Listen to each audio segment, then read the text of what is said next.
I'd like to go ahead and call the regularly scheduled meeting of the Lake Forest Planning Commission for January the 22nd, year 2015 to order. And with that, I'd like to ask all in attendance to please rise, and we'll pledge allegiance for the Pledge of Allegiance. Okay. Ready to begin. I pledge allegiance to the flag of the United States of America and to the republic for which it stands, one nation under God, indivisible, liberty and justice for all. Great, thank you.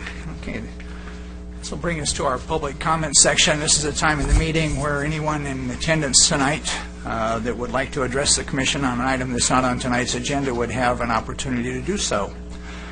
Being in mind that if there were someone here, we could not take any action on it. But I just ask, just for sure, is there anyone that would like to address us on any item not on tonight's agenda? Seeing none, we'll move on to our consent calendar. Motion to approve the consent calendar. I'll second. Okay, we've got a motion and a second. Any discussion? All right, let's go ahead and vote.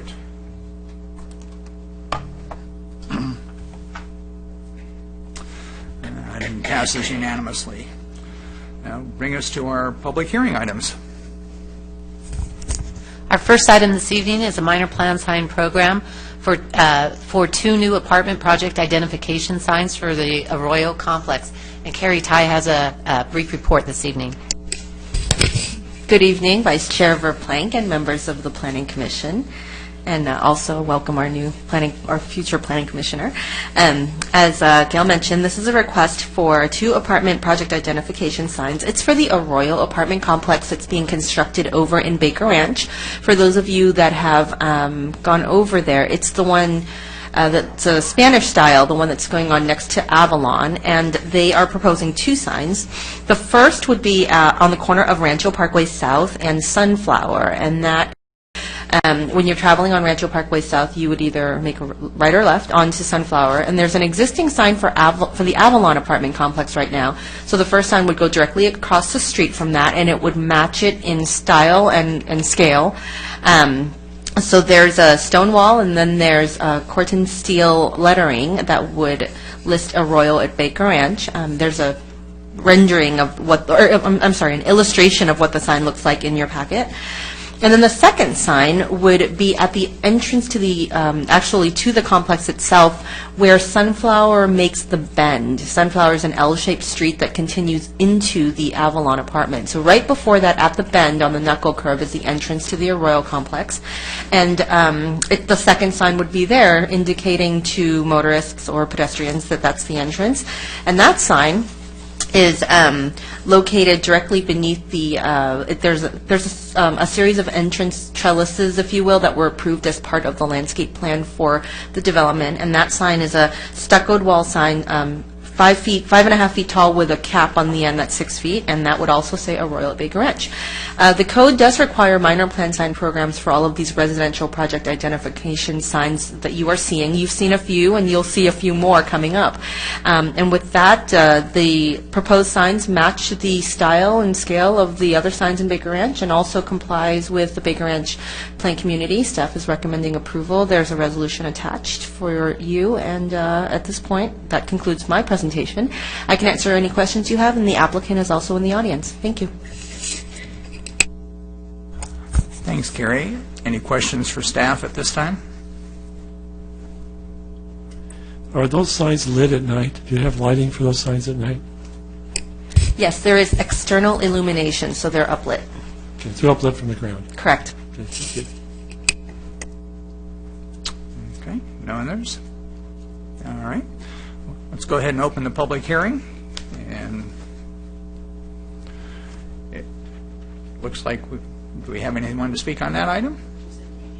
If we need it, or would you have, you're welcome to address us if you want to, and if not, I don't know if we have any questions of her. You're good? Okay, well then let's bring it back up here. Who've got comments? Well, to me, they look very much like the other signs we've been doing in Baker Ranch, and they're certainly compatible. I don't I don't see any reason not to approve them at all. I think they're perfectly fine. They look very much compatible with the area, and I think there'll be a benefit. I'd make a motion to approve the staff recommendation. I'll second that, but I think it's prettier than the previous ones. Well, I don't have anything to add to that. No? Okay, we've got a motion with a second. Let's go ahead and vote.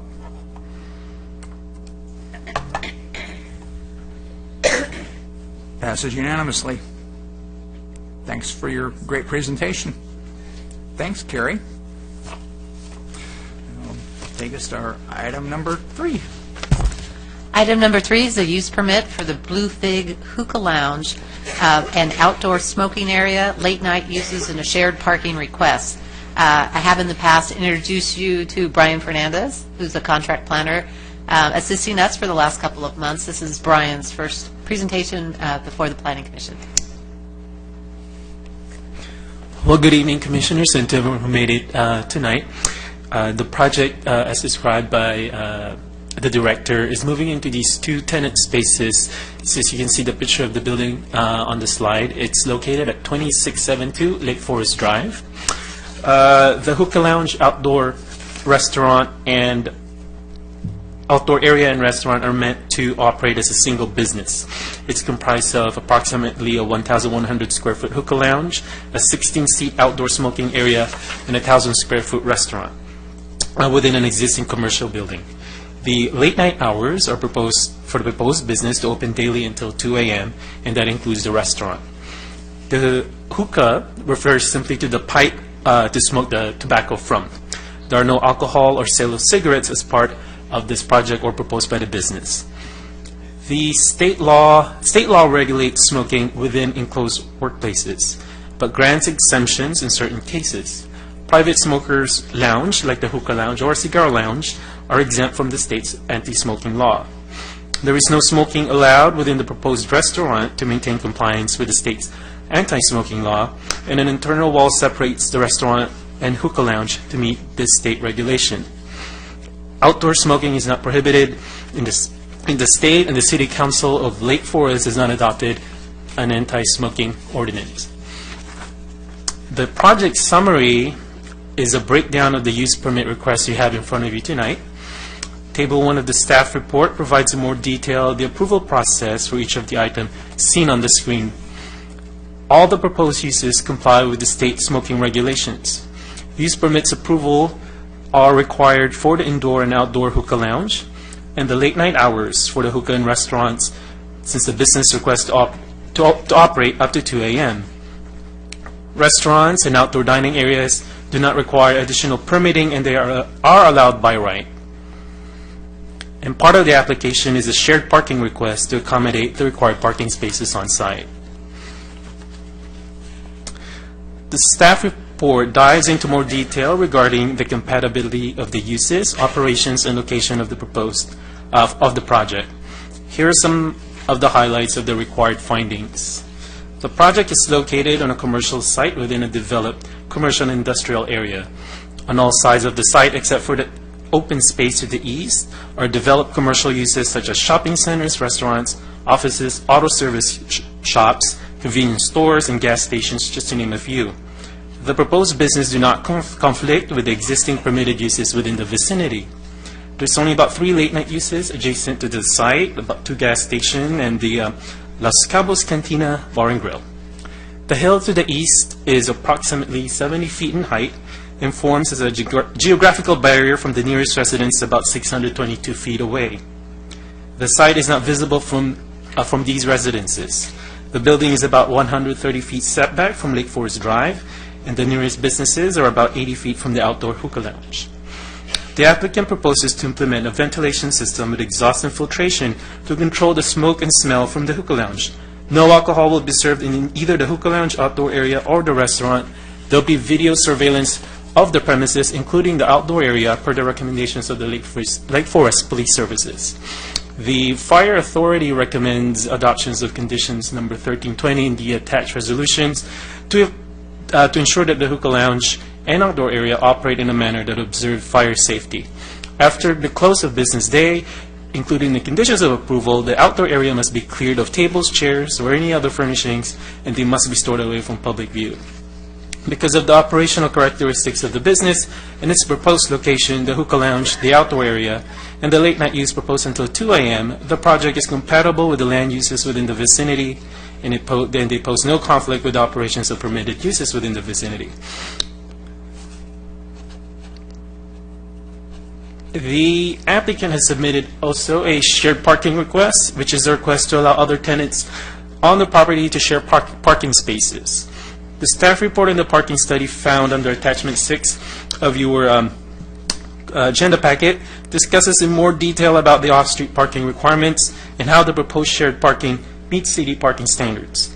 Shared parking does not reduce the parking required for any of the proposed or existing uses. The city ordinance on shared parking recognizes that businesses do have different peak parking demands. Some businesses are geared towards daytime traffic and others at night. The proposed uses would require 22 parking spaces.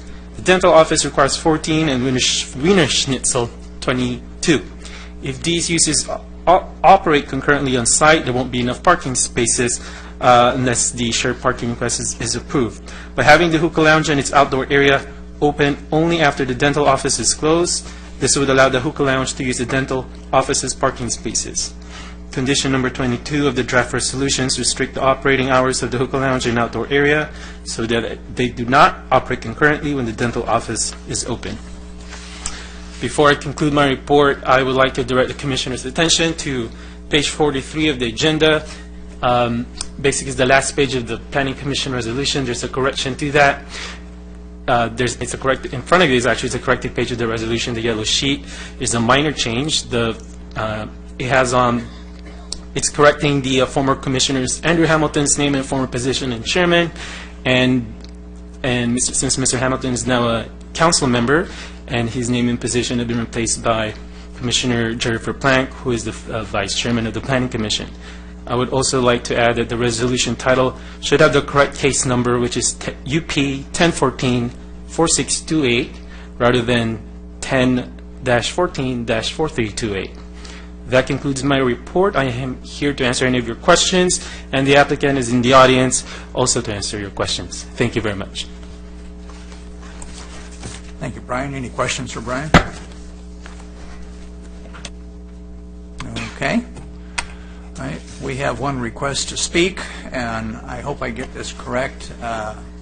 It looks like Adele, is it Ijazi? If I pronounced it incorrectly, I apologize. Okay, I got it right. Okay, you'd like to go ahead and approach the podium there, and please restate your name and your city of residence for us.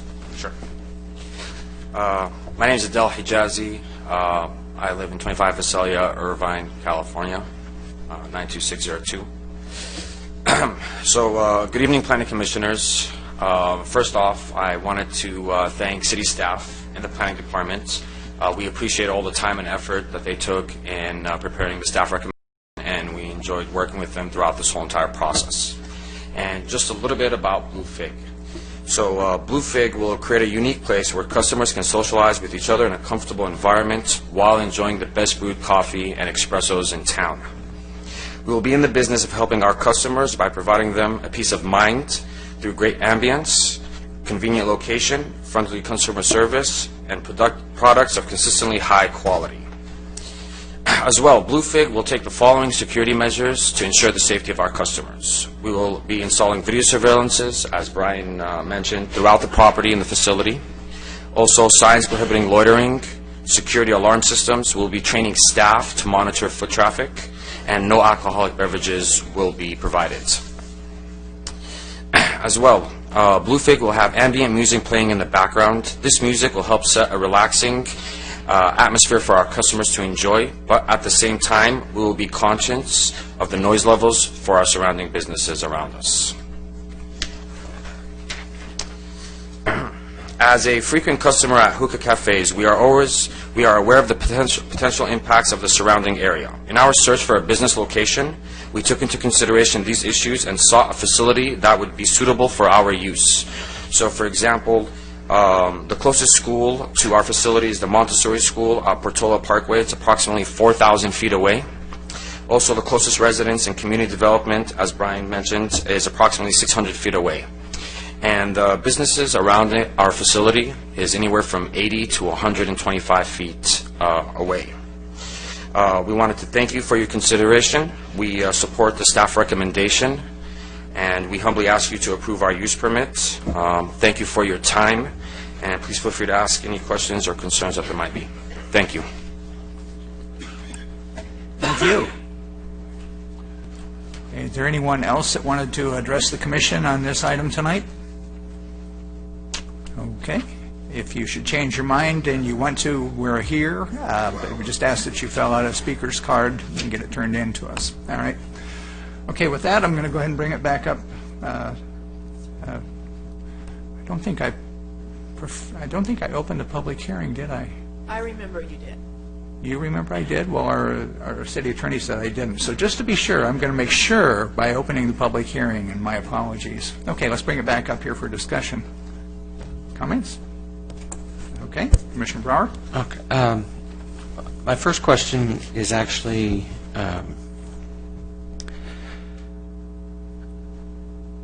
my biggest concern is the shared parking agreement, and I'm curious if anybody has already discussed that with the dental place, or if we have any input from the dental place that they have a problem with it, or I'm just trying to figure out. I don't want to open any can of worms, so if I could get that question answered, then I'll follow up. The property owner, which had to sign up on the application, is the dentist, also owns the dental office. Yeah. Okay, didn't realize that it wasn't a separate tenant. I just didn't want to end up in a situation with tenants butting heads. So, based on that, my concern, and this may be a question for Mal, the last covenant, or last condition of approval, number 22, which talks about the requirement that they record a covenant with the county, no concurrent use, basically. I don't think that we can bind the dental company to not change their hours at some point, because they're not a party to this discussion tonight. And what's to stop them from saying, hey, we're going to have Thursday nights where we're open until 8 to accommodate families and their work schedules, and now all of a sudden you've got a hookah lounge and restaurant going, wait a minute, we just lost 3 hours from our dinner. So, Mr. Vice Chairman and Commissioners, it's a good question. The covenant would be recorded, and it would affect the property as a whole. So we cannot, in this entitlement application, bind the dental clinic. However, they can choose to sign on to the agreement, and by so doing, they have bound themselves together with the applicant to comply with the parking restrictions. So if they choose not to do that, then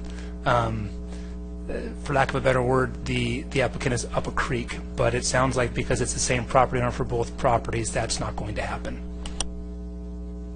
and I guess that was my biggest fear, was that are we giving a neighboring tenant too much power to say, I don't want you as a neighbor, so I'm just going to not sign it. But I think a lot of that is alleviated, as you said, by the fact that it's also the property owner.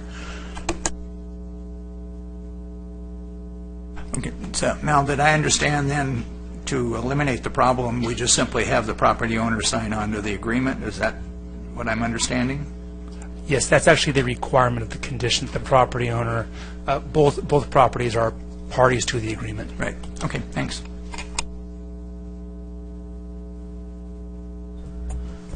Well, I think that if we're going to have a hookah lounge in Lake Forest, you found the perfect location. I like the little berm in the back, and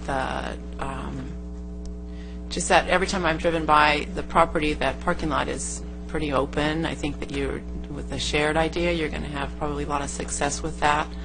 And I would imagine that if the property owner is your neighbor, that if you don't, you'll be in trouble. But I really do like the idea of putting that kind of business there. I was at a planning commission meeting in Costa Mesa once, and a hookah owner was just in such trouble with all the neighbors and with all the businesses, and I just don't see that becoming an issue with this, so good luck.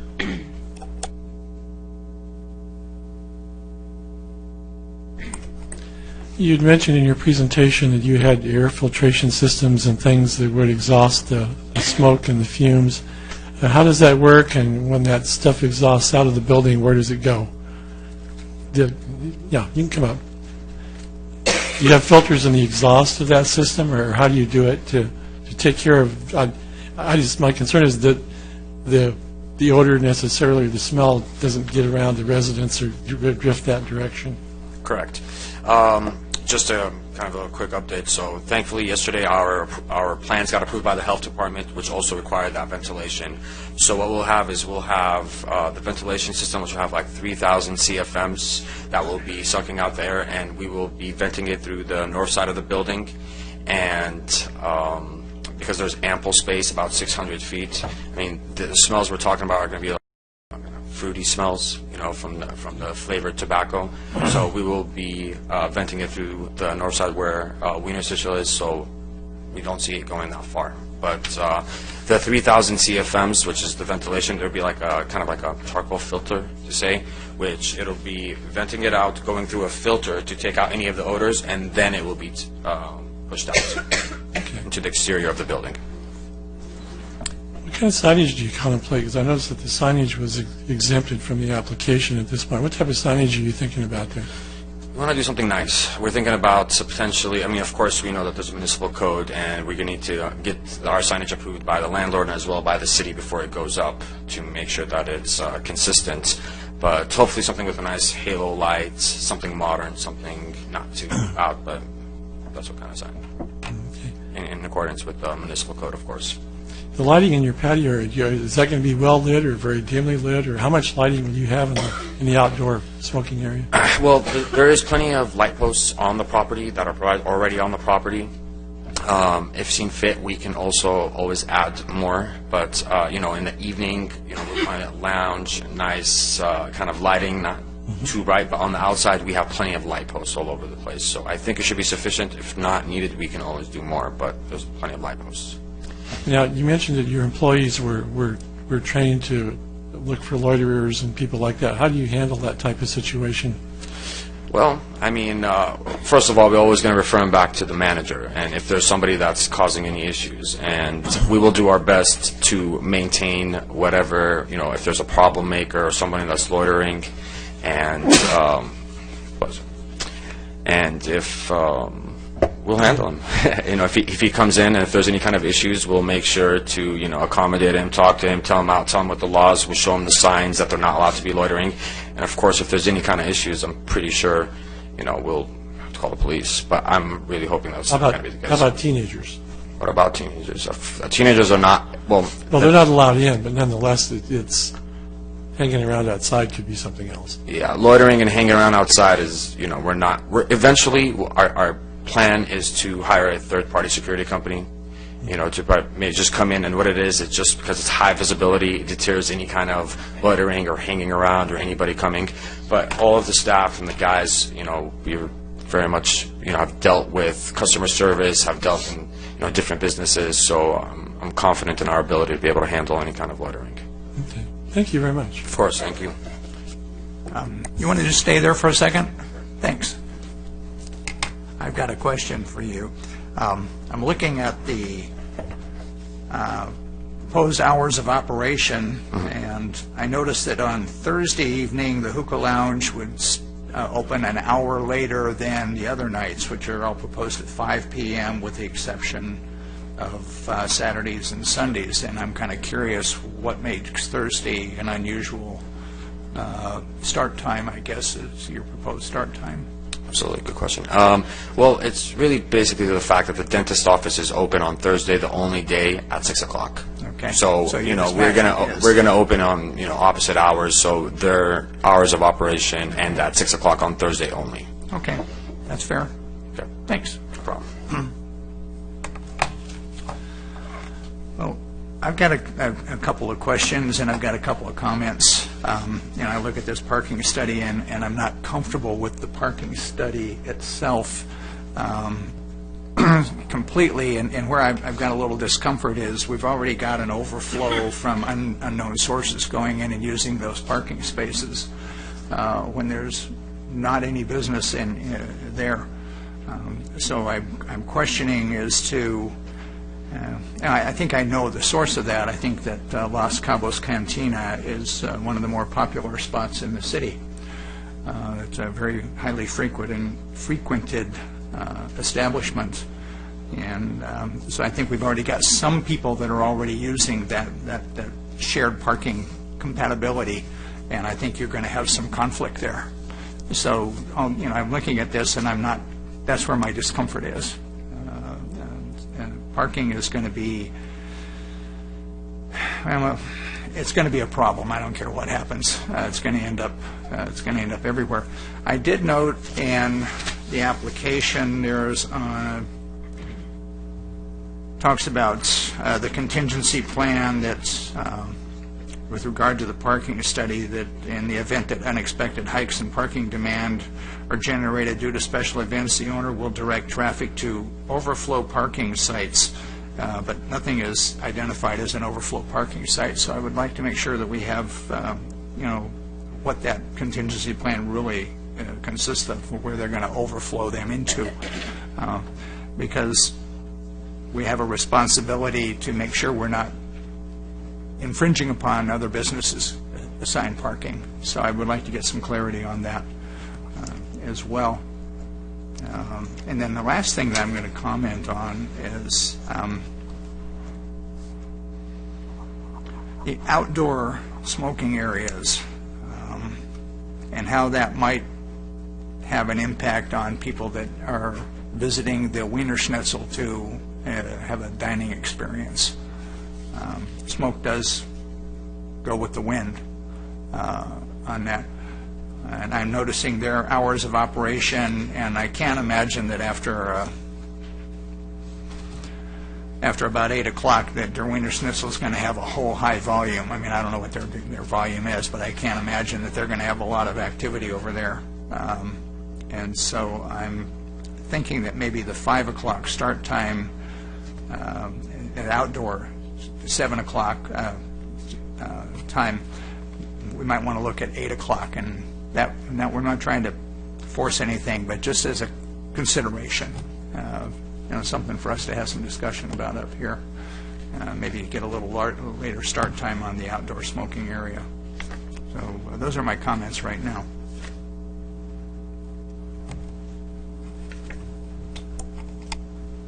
So how many people are we seating in this outdoor area? The maximum number of seats, Commissioner, would be 16. 16. And we had some other information, if you would like us to expand upon some of the Feel free. Some of the comments that were made. Yeah. The businesses that are currently using the parking lot that were noted in the parking study may likely come from the adjacent business to the south. This is similar to the situation we faced with the Mirage, which was the Afghani Cultural Club that the Commission approved several months ago. And in that case, the owner of the property, this would be the dentist who owns the property, would certainly post his own property, parking for tenants here only. So the Spanky's patrons are the ones they don't have, the Los Cabos, that's right, don't have the ability to park in someone else's lot. So they'll need to, there's ample parking. It's very convenient for them, I believe, to park in that lot. And I know sometimes during the day people going to the Fuji Grill park there too because it's geographically close. But there's ample parking for the Los Cabos Cantina on their site. I think some people may find it more convenient. But certainly posting the sign by the owner of the property would free up those parking spaces. In terms of the contingency plan, the way the city's shared parking ordinance reads, the contingency plan is at this point in time a contingency plan.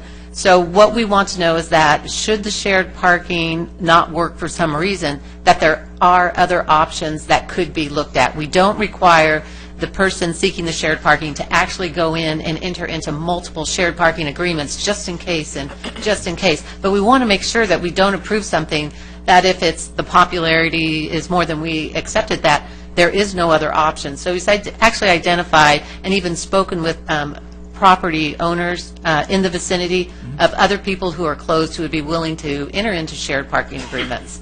So we feel that the contingency plan at this point is adequate, that there are a lot of options.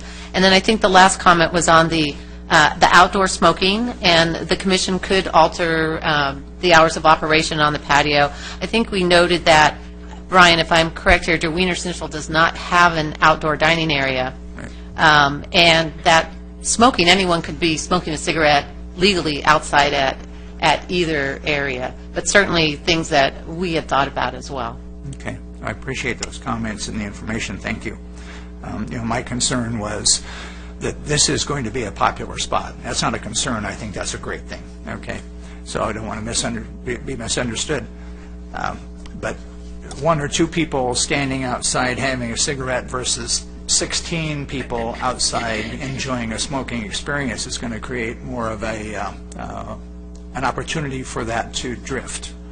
And that's what I was concerning.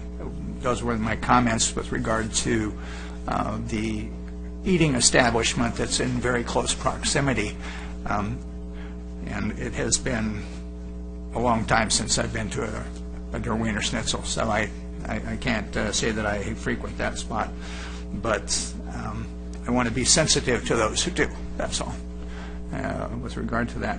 A quick question for staff. I don't believe that the patrons of Los Cabos Cantina are allowed to take alcoholic beverages outside, are they? Absolutely not. That's an ABC regulation. There is no outdoor patio with an ABC permit on it, and you can't walk outside the front or the back door with alcohol. Yeah. I just wanted to put that into the record because I don't want it to be considered somewhere down the road that somebody comes back and says, well, you didn't consider the fact that they could bring alcohol from there, even though there's no alcoholic beverages being offered by the applicant, that a local business where they could do that. We don't need to have that kind of a thing. So as long as we're clear on that, the public's clear on that, we've got that done. Okay. Any other comments? Okay. I have one question for the applicant.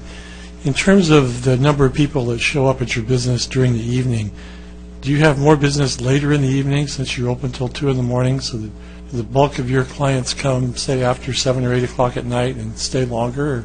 Or how does that typically work in your business?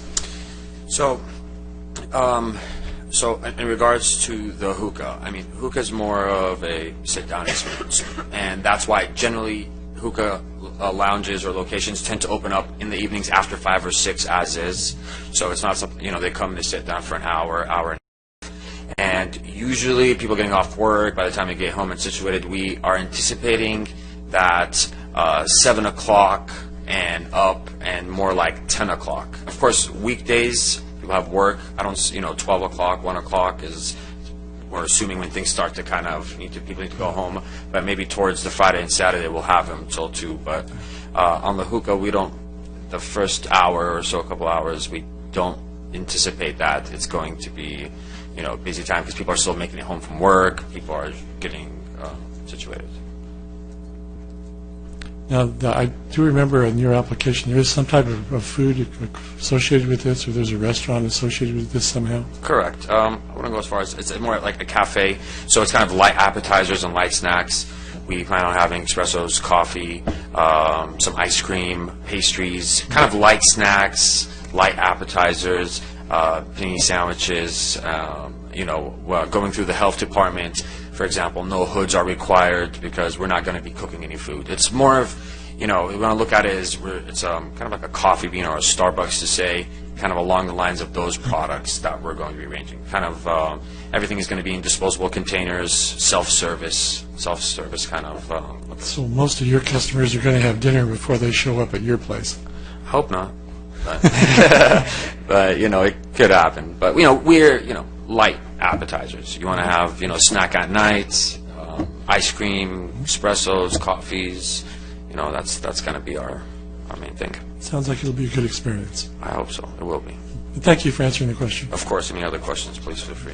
Okay, I do have one. Just a curiosity, what do you expect your traffic count for your outdoor area to be between the hours of 7 and 8 p.m.? Just I think that's when the location is starting to get busy, hopefully. Of course, we don't know what's going to happen in business, but are hopeful that's when our majority of people have gone home, got ready, are coming to go out. And in regards to, the 8 o'clock and the 7 o'clock, so the owner of Wiener Schnitzel, we had a conversation with him, and he was saying that 65% of his business is drive-through. right. So, and they close at 8 or 9 o'clock. And when it comes to hookahs, even though there's 16 seats, but not every single customer is going to have a hookah. Usually it's shared between 3 people. So, you're talking about maybe 4 hookahs or 5 hookahs being outside at the most. It's not going to be 16 individual hookahs for each person. They're going to be split up between, a group of people that are sitting. So it'll be about maybe no more than 4 or 5 hookahs based on the seating. Good. Thank you. Appreciate your answer. Of course. Okay. Any other comments? Just an observation. I was first introduced to the concept of hookah. I did a summer abroad in 2004 in Israel, Tel Aviv. Very common, very popular there. And in Jordan, I believe it was called a nargila, but same concept. I don't know if I'm butchering the pronunciations, but it's a very relaxing, pleasant experience, and unlike walking into a bar that's full of cigarette smoke or cigar smoke, and I am a part-time cigar smoker, but somebody else's cigar smoke has always drove me crazy. So, it's a different kind of smoke. It's much lighter. It's got a great scent to it. It reminds me of when my dad was smoking a pipe when I was growing up. It's got that cherry and that apple, and so it's even even if you assume worst case scenario and you've got a cloud of smoke, it dissipates relatively quickly and it's got a sweet aroma. So I have no concerns whatsoever. Any other comments? No, entertain a motion. I'd like to close the public hearing and move to pass the item 3 as recommended by staff. I'll second. Okay. Motion with a second. Any further comments? Okay, let's vote. Congratulations. Welcome to Lake Forest. Okay. That takes us to our director comments. Just wanted to say one more thing. First of all, thank you for the staff. Staff has been awesome and very helpful, even though it was a process to get where it is. And hopefully when we have our date that we're open, we'll come back and invite you guys, and we look forward to seeing you guys there. Come back, get some coffee. Thank you very much. Thank you very much. Have All a right. good evening. Welcome to the city. Thank you. All right. Now we'll go to director comments. I do have a few comments this evening. First, congratulations to our newly reappointed planning commissioners. Congratulations to you all, and welcome to our newest planning commissioner, Mr. De Almeida, who will join the commission at the first meeting in February. I believe you've all had the opportunity to meet him. Looking forward to that. I wanted to let you know that we've received a publication here. There's an upcoming seminar. This is put on, I believe, every year by the League of California Cities. It's called the Planning Commissioners Academy. The last time it was in Southern California, it was in Pasadena, and it's been in Northern California several times. This time it's going to be in Newport Beach. It's in March, 2 days, Wednesday and a Thursday, March 4th and 5th. You can attend both days, one day. There's a mobile workshop, although it's to the Great Park. Hopefully we've all seen that.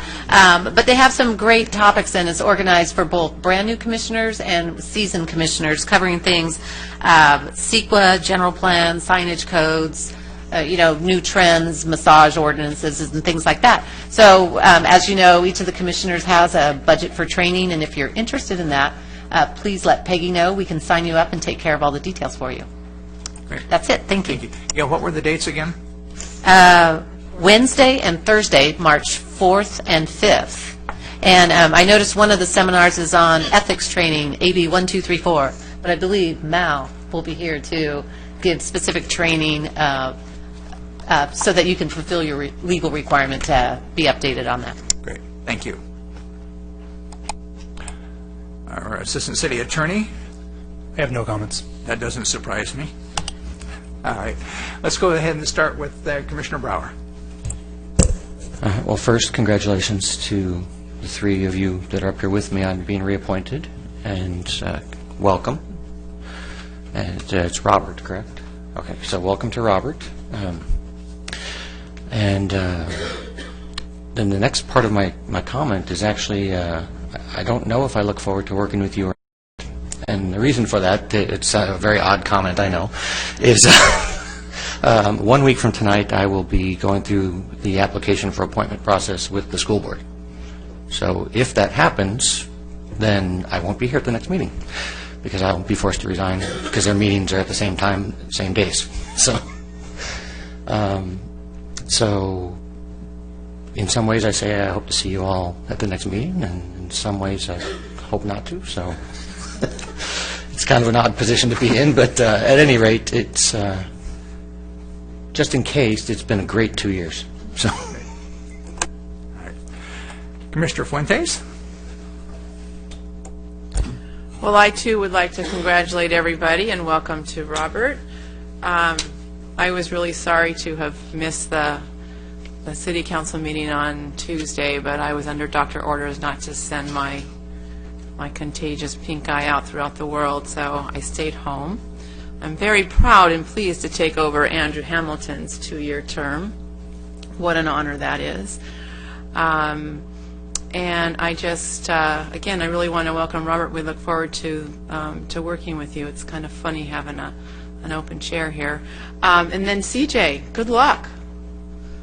So thank you. And since we don't have a meeting next Thursday, anybody who wants to either come and support or come in hopes of getting rid of me, either way, I'll take the support.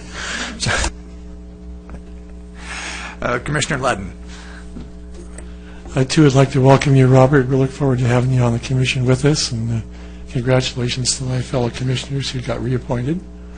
And good luck to you, CJ, in your quest to get on the school board. I hope you're successful. We really need somebody from this end of the world on the school board, and I think that would be a good choice, so I do hope you make it. And again, my appreciation to the staff who always, every time I come here, does an excellent job and does really good presentations, and we really appreciate the effort that you put in. And I'm glad to be here for another 4 years. I'm looking forward to it. Super. All right. Well, I don't know. I think I'm just going to echo many of the comments. Brian, great job. Your first presentation to us. We thank you for that. That application was an interesting one. We haven't had one like that before, and I think the job well done. Carrie, as always. So, CJ, that's really quite an announcement. I can say it now. I voted for you, and I'd vote for you again. I mean, I'm not trying to get you off the commission by any means, but if it happens, you know what? We know you'll do a great job where you go there. Or if it doesn't happen, you'll be here to fulfill your 2-year term, and we'll enjoy that opportunity as well.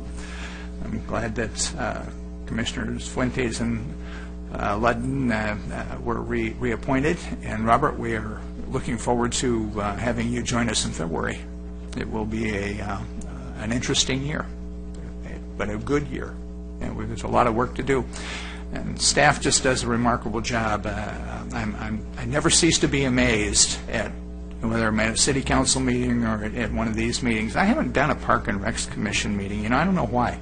I think I've boycotted them. I think I should come to the next one just to do it.